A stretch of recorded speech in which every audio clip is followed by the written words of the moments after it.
নমস্কার বন্ধুরা, আজকে চলে এসেছি দেখো ভূতনাথ মাছ নিয়ে। আমাদের এখানে এই মাছটার নাম ভূতনাথ। তোমাদের ওখানে এই মাছটাকে কি বলে ডাকা হয় অবশ্যই আমাকে কমেন্ট বক্সে জানাবে। তো চলো আজকে মাছটার একটু তেল ঝাল করে বানিয়ে তোমাদের দেখাই। তো প্রথমে একটু বেশি কড়াই তেল নিয়ে নিলাম, নিয়ে মাছটায় নুন হলুদ মাখিয়ে নিচ্ছি।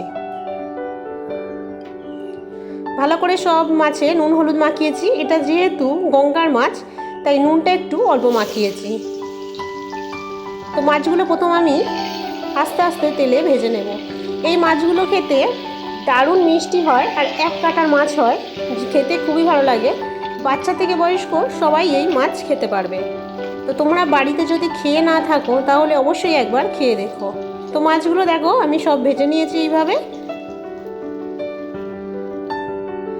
দেখো আমার 6 পিসের মতো মাছ আমার ভাজা হয়ে গেছে। এরপর তেল ঝালের জন্য প্রথমে আমি কড়াইতে বেশ কিছুটা সর্ষে তেল দিয়ে দিচ্ছি।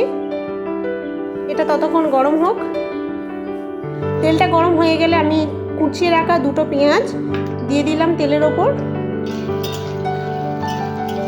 দিয়ে ভালো করে নেড়ে চেড়ে নেব।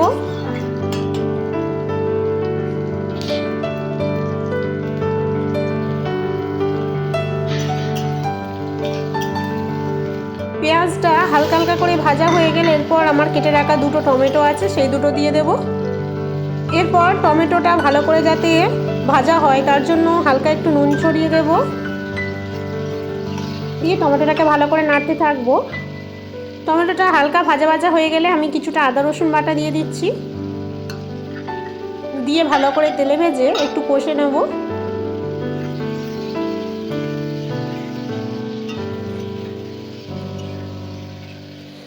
এই মশলা কষাটা সবথেকে সত্যিই ভালোভাবে করতে হয়।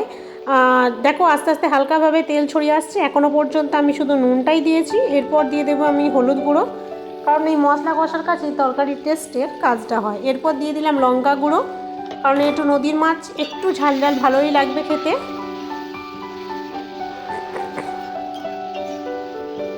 তো ভালো করে এটা কষে নেব যাতে তেল ছেড়ে আসে। দিয়ে হালকা একটু জল দিয়ে দেব, দিয়ে মশলাটা আরেকটু ভালো করে জল দিয়ে কষে নেব।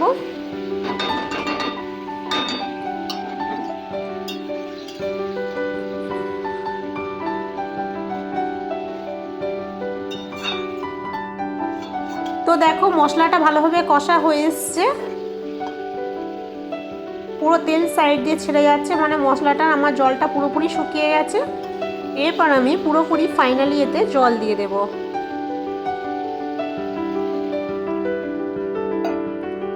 ফাইনালি আমার 6 পিস মাছ আছে, এর মধ্যে কোনো রকম আমি ঝোল রাখবো না, তাই জন্য আমি এই পরিমাণে জল দিলাম। এই মাছটার কোনো রকম ঝোল রাখলে ভালো লাগবে না। আর জলটা দিয়ে আমি মাছগুলোকে ওপরে শুইয়ে দিচ্ছি।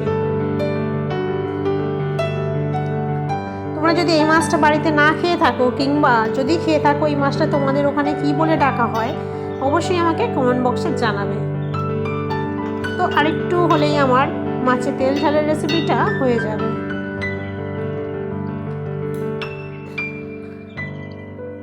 তো দেখো ফাইনালি আমার ভূতনাথ মাছের রেসিপি রেডি।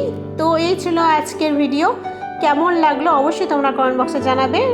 ভালো লাগলে প্লিজ একটা লাইক করে প্রচুর প্রচুর শেয়ার করে চ্যানেলটা সাবস্ক্রাইব করে আমার পাশে থেকো। তো চলো বন্ধুরা, টাটা, আবার দেখা হচ্ছে অন্য রেসিপির অন্য ভিডিওতে।